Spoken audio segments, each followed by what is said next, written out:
और सनातन धर्म की मर्यादा से बाहर जाकर के अगर देश के विकास की कोई कल्पना करता है तो वो विकास नहीं है, विनाश है। विनाश को आमंत्रण दे रहे हो।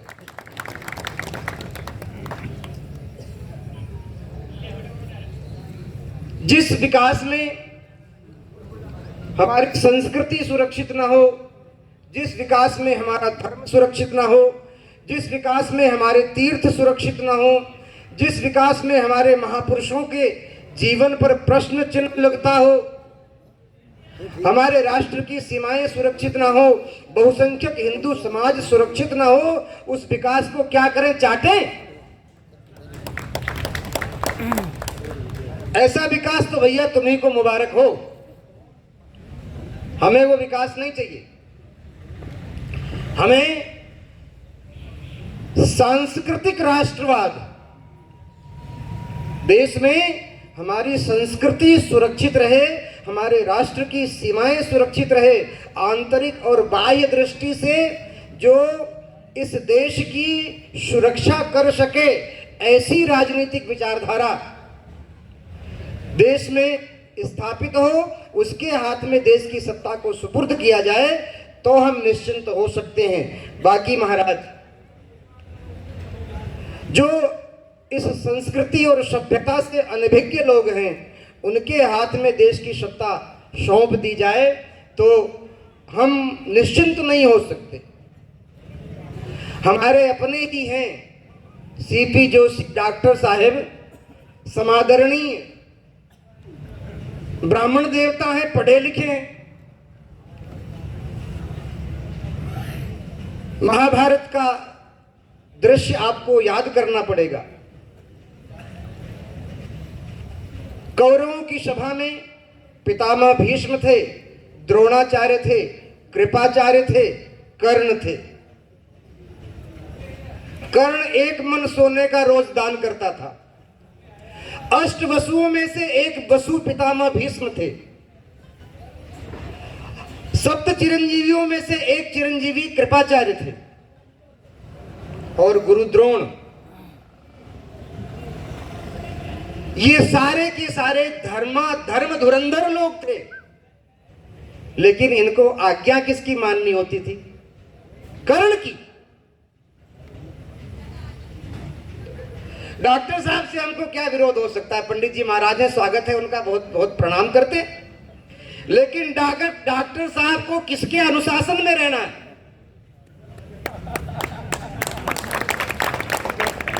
हैं? पप्पू जी। लोग कोई पप्पू कहता है, कोई कुछ कहता है। कांग्रेसी लोग कहते हैं कि अब तो मैच्योर हो गया है। जब से भारत जोड़ो यात्रा की है तब से मैच्योर हो गया। मैच्योर माने परिपक्व। उम्र कितनी भी भाजी? 55 साल। 55 साल वो छोरो मैच्योर गई, तब बसे वो काम कड़ी दान करेगा। 55 से ऊपर अकल आवे तो हाथ भर में आई जाए भाजी, नहीं आवे तो हाइट भर ही नहीं आवे। एक तो ये इनके मार्गदर्शक मंडल के जो जिसका निर्देश मानना है, और दूसरी कौन? वो 7 समुंदर पार से गुड़ियों के बाजार से प्यारी सी गुड़िया लाना, भैया जल्दी आ जाना। तो 7 समुंदर से गुड़िया तो भैया ले आए और भैया चले गए, और भाभी को हमारे माथे छोड़ गए, जिसको हम झेल रहे हैं आज तक। तो ये तो इनके मार्गदर्शक हैं। राम काल्पनिक हैं। इस बात को सिद्ध करने के लिए जिस पार्टी ने 21 देश के सर्वोच्च वकीलों को लगा दिया, करोड़ों रुपया उसमें खर्च किया, वो आज अपने आप को चुनावी हिंदू बता रहे हैं कि हम भी सनातनी हैं, हम भी हिंदू हैं। शर्म नहीं आती? जिस दिन राहुल गांधी ने और सोनिया गांधी ने मिलकर के ये निर्णय किया था कि राम काल्पनिक हैं, अरे डॉक्टर साहब, आप तो उनके परिवार के सदस्य जैसे हैं, आप तो जाकर कहते कि नालायक तुम ये लोग क्या कर रहे हो?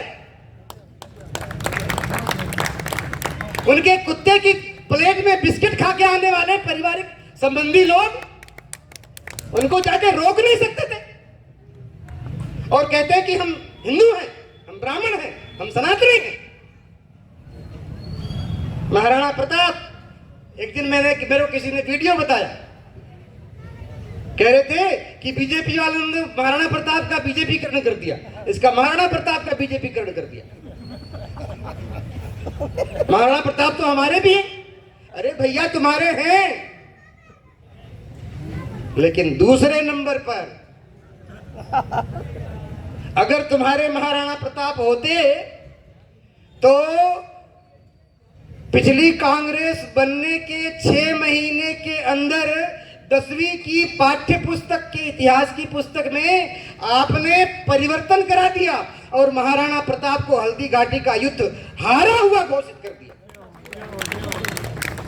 जो महाराणा प्रताप युद्ध जीते थे उस युद्ध को आपने हारा हुआ घोषित किया, आपने पाठ्यक्रम में परिवर्तित किया। जब आप ऐसे कार्य करते हो और महाराणा प्रताप को अपना मानते हो, तब आपकी नियति और नियत दोनों पर संदेह होता है।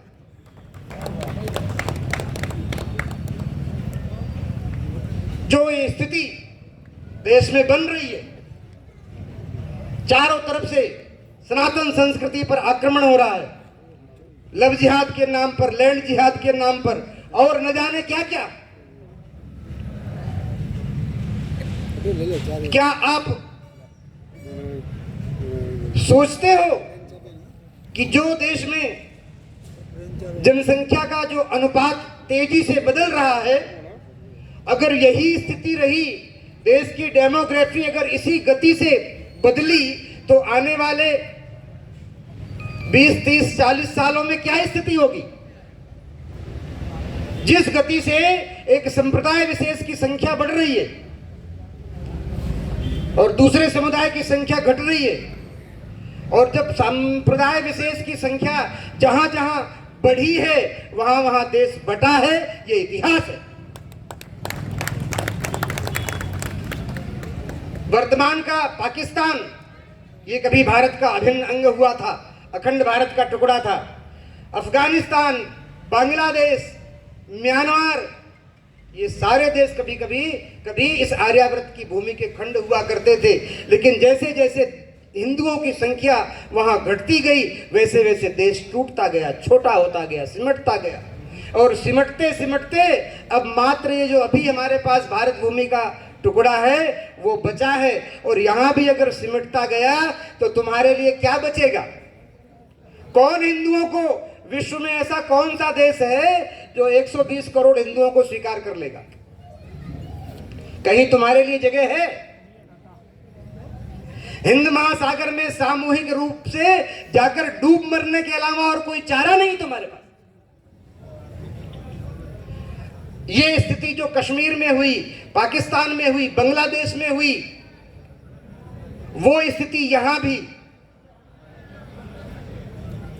ना हो, इसके लिए क्या करना पड़ेगा? इसके लिए कॉमन सिविल कोड लाना पड़ेगा। कॉमन सिविल कोड, सभी के लिए एक विधान, एक संविधान, एक देश। भारत में चाहे हिंदू हो, चाहे सिख हो, चाहे ईसाई हो, चाहे मुसलमान हो, सबके लिए एक कानून। हम दो हमारे दो, तो अब्दुल और करीम के लिए भी हम दो और हमारे दो। तो ये जब कानून बनेगा तब देश की डेमोग्राफी को जो तेजी से बदल रही है उसको रोक सकते हैं।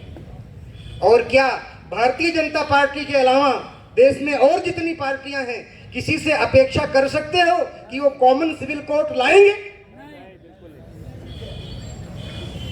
अब अगर अपने आदर्श और अस्तित्व की रक्षा करना चाहते हो तो भारतीय जनता पार्टी का समर्थन आपको करना ही पड़ेगा।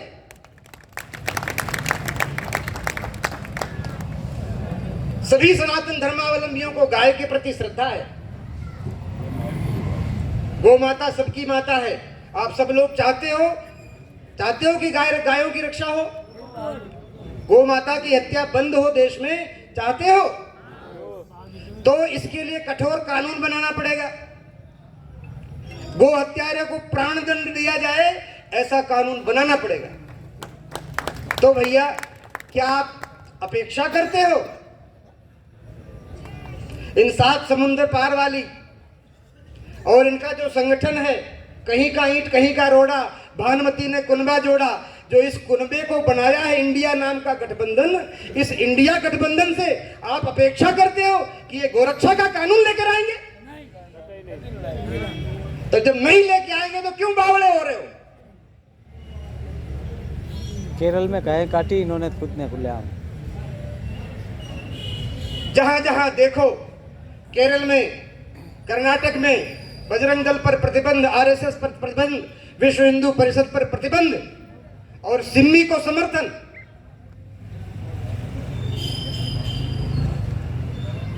राजस्थान में 100 करोड़ रुपए का सरकारी बजट मदरसों के लिए, दरगाहों के लिए, और मातृ कुंडिया तीर्थ धूल खा रहा है, 1 रुपया नहीं उसके लिए। मेरा अपना स्थान राम दरबार बालाजी सुखाड़िया नगर में चातुर्मास चल रहा था, यज्ञ चल रहा था, अनुष्ठान चल रहे थे, भागवत की कथा चल रही थी।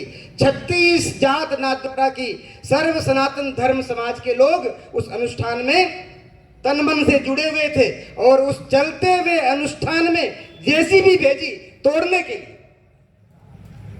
तुम सनातनी हो और 40 लाख रुपया गनी बाबा की दरगाह की बाउंड्री बनाने के लिए घोषित किया, दे दिया, बन रही है। पूछा क्यों? बोले वो आस्था का विषय है। और राम दरबार घृणा का पात्र था तुम्हारा। ऐसे चुनावी हिंदुओं से और सनातनियों से सावधान रहो। अपने आदर्श और अस्तित्व की रक्षा करनी है। ये 2 रुपया का आटा और दाल और चावल, इसके ऊपर कभी चर्चा मत करना। 222 रुपया रो एक वो थैलो बनावे दीदो लोग लेना है। फोटा घना बढ़िया बन मंडी, फोटो बढ़िया है। मैंने कहीं था कहीं बगदो भरी उड़ो। वो ये चुनावी रेवड़ियां सारे देश भर में पेट्रोल 12 रुपया और डीजल 9 रुपया महंगा आप लोग खरीद रहे हैं जब से ये सरकार सत्ता में आई। कितना पेट्रोल और डीजल आपने खरीदा होगा? और वो लूट इस गरीब जनता के ऊपर ये टैक्स लगा करके वहां आए थे। चतुर्मास में मैं था, अनगढ़ बाबू जी तो कह रहे थे तुम मांगते मांगते थक जाओगे, मैं देते देते नहीं थकूंगा।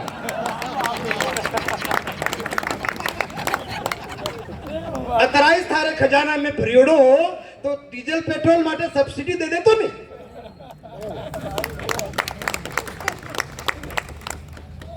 वहां चतुर्मास में आए तो 1 करोड़ रुपया, जिस दिन समादरणीय अशोक जी आए थे उस दिन उन्होंने घोषणा की 1 करोड़ 1 लाख, और एक दिन हमारे समादरणीय सीपी जोशी जी आए थे, उन्होंने 51 लाख की घोषणा की।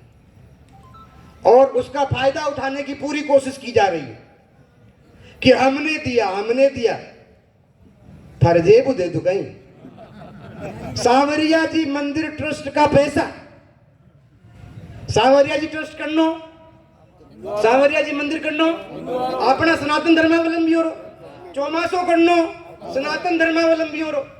सांवरिया जी मंदिर ट्रस्ट रो पैसो सांवरिया जी सनातन धर्म के चतुर्मास में दे दिया और उसकी डफली बजा रहे हैं कि हमने इतना दिया। तुम्हारे बाप का दिया।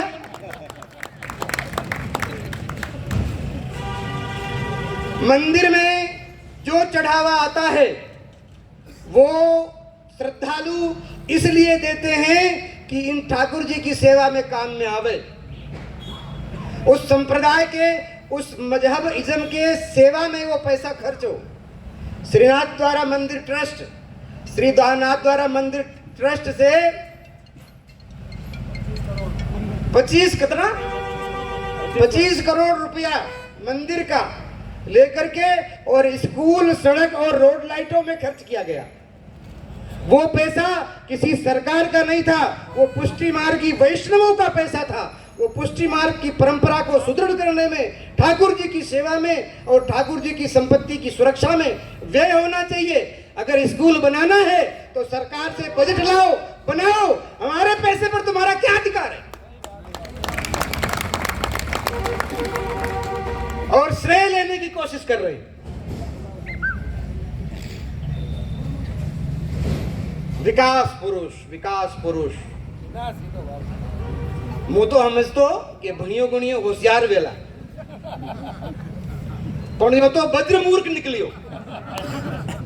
एक दिन कहीं क्या, एक दिन में है सोशल मीडिया में, आप देख जो प्रश्न उठायो कि राम मंदिर बनवाओ कहीं रोजगार मिलेला। राम मंदिर बीजेपी वाला करे तो राम मंदिर बनने से क्या रोजगार का सृजन होगा? अरे मंदिर से ही रोजगार का सृजन होता है। 2 साल कोरोना में यात्रियों का आना बंद हो गया तो नाथद्वारा हैंड टू माउथ हो गया, खाना फाफा पड़वा लगा। नाथद्वारा का सारा ऐश्वर्य श्री नाथ जी के यात्रियों से है। क्या समझते हो? यात्रियों का, मंदिरों का, तीर्थ यात्राओं का राष्ट्र के विकास में कोई योगदान नहीं है? बहुत बड़ी भूमिका ये हमारे मंदिर, ये तीर्थ यात्रा, हमारे देवस्थान इस राष्ट्र की मेरुदंड है। इसकी अर्थव्यवस्था को संचालित करने में इनका बहुत बड़ा योगदान है। जो ऐसा कहता है कि राम मंदिर से क्या रोजगार का सृजन होगा, अरे करोड़ों लाखों की संख्या में लोग अयोध्या पहुंचेंगे। कोई गोपी चंदन लेगा, कोई रामनामी लेगा, कोई चाय पिएगा, कोई तुलसी की माला खरीदेगा, कोई होटल में रुकेगा, कोई रेस्टोरेंट में बैठ के चाय पिएगा, कोई कपड़ा खरीदेगा। कितने लोगों को रोजगार मिलेगा? तुमको क्या पता कि कैसे रोजगार देते हैं मंदिर? धर्म, धर्म, अर्थ, काम और मोक्ष। हमारा जो धर्म है वो अर्थ के साथ जुड़ा हुआ है। एक क्रिया द्वयर्थ करी प्रसिद्धा। क्रिया तो एक होती है लेकिन उसके 2 अर्थ सिद्ध होते हैं। मंदिर ही नहीं, मंदिरों के और राम मंदिर रोजगार का निर्माण करे कि न करे, राम मंदिर हमारी अस्मिता का प्रश्न है, हमारे स्वाभिमान का प्रश्न है। 500 वर्षों के संघर्ष के बाद ये पवित्र अवसर आज हमारे सामने आया है कि 22 जनवरी को मंदिर में रामलला विराजेंगे और ये हमारी दृष्टि के सामने हो रहा है। ये हमारे सौभाग्य का विषय है। रोजगार तुम कल्पना करते रहना, हम तो हृदय से वैसे ही गदगद हो गए कि रामलला जो इतने वर्षों से, 500 वर्षों से अपने गृह से निष्कासित थे, उनको अपना घर मिल गया। बताइए, अयोध्या में राम जन्मभूमि पर राम का मंदिर बने, इसके लिए इतना बड़ा संघर्ष, तो इनसे आप और क्या अपेक्षा रख सकते हैं? विकास अपनी जगह है और ये विकास री जो बातें करे नहीं आज ही जाए देख आओ, सड़कारी कहीं हालत है। अणी गली में, अणी देवीलाल जी वाली गली में उतरो या देखो यहाँ पर मेन रोड, अन्नी का ही हालत है। ये विकास, ये सड़कें जो धूल मिट्टी की है ना, ये 2 महीने में टूट जाएंगी, इनका कहीं पता नहीं मिलेगा। और गलत आदमी को अगर वोट दे दिया तो 5 साल फिर पछताना पड़ेगा। हाँ, ये विकास तो ठीक है, विकास धरा रह जाएगा। इन सड़कों का कोई अस्तित्व नहीं है। ये बनती हैं, बिगड़ती हैं, पार्टियां आती हैं, जाती हैं, सरकारें आती हैं, जाती हैं, लेकिन सरकार, पार्टी अपनी जगह है, धर्म और संस्कृति और राष्ट्र अपनी जगह है। पार्टी आवे जावे, प्रत्याशी हारे जीते, इसका कोई मूल्य नहीं होता, लेकिन धर्म सुरक्षित रहे, राष्ट्र सुरक्षित रखे, ये मुख्य बात है। और भारतीय जनता पार्टी एक ऐसी पार्टी है जो सांस्कृतिक राष्ट्रवाद की स्थापना इस देश में करने की नीयत रखती है। इसलिए हम लोग कुमार विश्वराज जी के साथ में खड़े हैं और उनको वोट देने के लिए मैं आग्रह करता हूं। क्यों? ये मेवाड़ का राजवंश है। इस राजवंश ने इस मेवाड़ की अस्मिता और इसकी रक्षा के लिए अपने तन मन प्राणों को न्योछावर किया है। तिल तिल करके ये जिए हैं। एक एक रक्त का कण इन्होंने मेवाड़ की और इस सनातन संस्कृति की रक्षा के लिए अपना कुर्बान किया है। तो ये वही वंश परंपरा है, वही राज सिंहासन है। तो कृते च प्रतिकृतव्यम एस धर्म सनातना, जिसने हमारे प्रति थोड़ा भी उपकार किया हो उसके प्रति हृदय से कृतज्ञ रहना, यही सनातन धर्म है। ये महाराणा खमान सिंह के द्वारा बसाई गई नगरी इस खमनोर में हम बैठे हैं, उस राजवंश की परंपरा जिन्होंने इस गांव को बसा करके आबाद किया, उन्हीं की वंश परंपरा। एक चेतक का स्मारक, ये महाराणा प्रताप का स्मारक बनाते हो, गौरवान्वित होते हो कि हमने तो महाराणा प्रताप का चेतक सर्कल बना दिया, महाराणा प्रताप सर्कल बनाया है। और उन्हीं की वंश परंपरा का एक वंशधर आपके सामने आपके क्षेत्र के विकास के लिए और इसकी समृद्धि के लिए आपके मध्य में आया है। कभी ऐसा मत करना कि उसको निराश होना पड़े, नहीं, ये हमारे संपूर्ण सनातन धर्म के लिए प्रश्न चिन्ह। हाँ, आपकी राष्ट्रीयता और अस्मिता और राष्ट्रभक्ति और सनातन धर्म के प्रति निष्ठा, इन सब पर प्रश्न चिन्ह लगेगा कि जिस राजवंश ने इस सनातन संस्कृति की रक्षा के लिए अपना सर्वस्व न्यौछावर कर दिया, हम उसके एक वंशधर को एक वोट नहीं दे पाए। तो भैया, आप सबसे विनम्र प्रार्थना है, आपको ये फ्री के सस्ते दाम के आलू प्याज टमाटर चाहिए, 2 किलो आटा, 2 रुपए किलो गेहूं और 2 रुपए किलो चावल चाहिए कि सशक्त राष्ट्र चाहिए? तो सशक्त अगर राष्ट्र, आंतरिक और बाह्य दोनों दृष्टि से जो राष्ट्र को सुरक्षित रख सके, आपके सामने कोई दिखता है ऐसा मोदी के अलावा? है कोई? संरभ मत करो यार, आप भी बोल दो, है कोई क्या? पूरे विश्व पटल पर 2014 के बाद भारत की जो छवि निखर कर आई है, वो क्या इससे पहले कभी थी? उससे पहले 10 साल तक एक रोबोट वहां बैठा रहा, रोबोट। उनसे किसी ने पूछा कि मनमोहन सिंह जी, आप तो अर्थशास्त्री हैं, गणित तो जानते होंगे? बोले हाँ, क्यों नहीं जानता हूं, बताओ 2 और 2 कितने होते हैं? तो बोले ये कोई प्रश्न हुआ गणितज्ञ से पूछने का? 2 और 2 4 होते हैं, सभी जानते हैं। बोले नहीं, 2 और 2 4 नहीं होते, तो कितने होते हैं? बोले 2 और 2 5 होते हैं। बोले हो ही नहीं सकता। बोले कैसे नहीं? सोनिया जी कह रही थी, तो हो सकता, तो हो सकता। ऐसे लोगों को भैया, मैंने पहले ही निवेदन किया, बहुत अच्छे हैं भीष्म पितामह, बहुत अच्छे हैं कर्ण, बहुत अच्छे हैं द्रोणाचार्य, बहुत अच्छे हैं कृपाचार्य, पर उनको आज्ञा दुर्योधन की माननी है।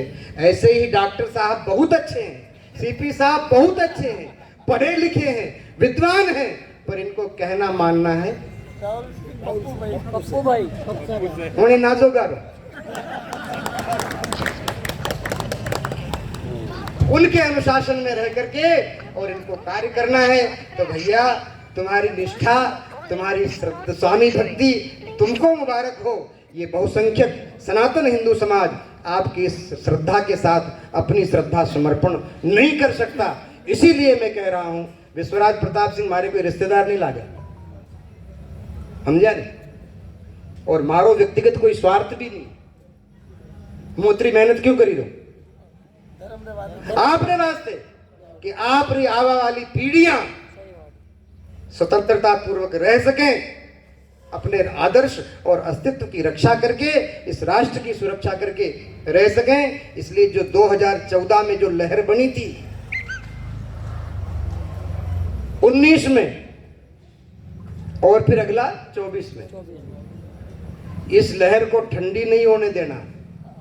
हाँ, अभी कम से कम 30 वर्ष इसी ऊर्जा के साथ लग करके कार्य करना है। और जब 30 साल तक राष्ट्रवादी विचारधारा के लोगों का शासन इस देश में होगा, तो बहुत कुछ अच्छा होगा। 2014 के बाद बहुत कुछ अच्छा हुआ है और अभी बहुत कुछ अच्छा होना बाकी है। गोरक्षा का कानून आवे, कॉमन सिविल कोर्ट आवे, गरीबी उन्मूलन और बेरोजगारी का अंत, जनसंख्या का नियंत्रण, सभी के सब अच्छे अच्छे कानून अभी आने बाकी हैं। और से तो हम अपेक्षा नहीं कर सकते, इनसे तो अपेक्षा ही नहीं, आशा नहीं, आशा ही नहीं, विश्वास भी है कि ये कार्य होंगे। इसलिए आने वाले 25 तारीख को एक सजग नागरिक की तरह सावधान होकर के अपने आदर्श और अस्तित्व, अपने सशक्त राष्ट्र के लिए मतदान करें और भाई विश्वराज सिंह जी को भारी मतों से विजयी बना करके विधानसभा में भेजें।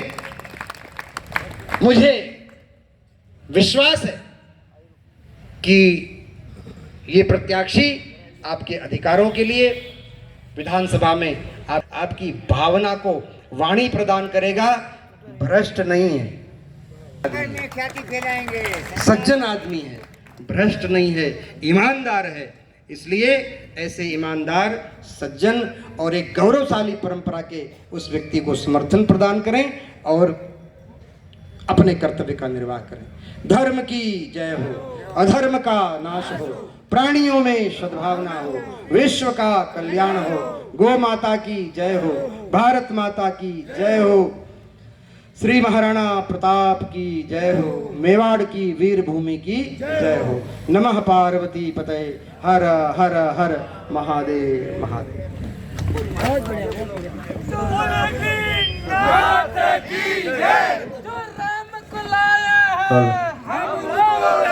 बाबा जी ने हमें बहुत सनातन के बारे में गहराई से बताया। अब कुछ कहना बाकी नहीं।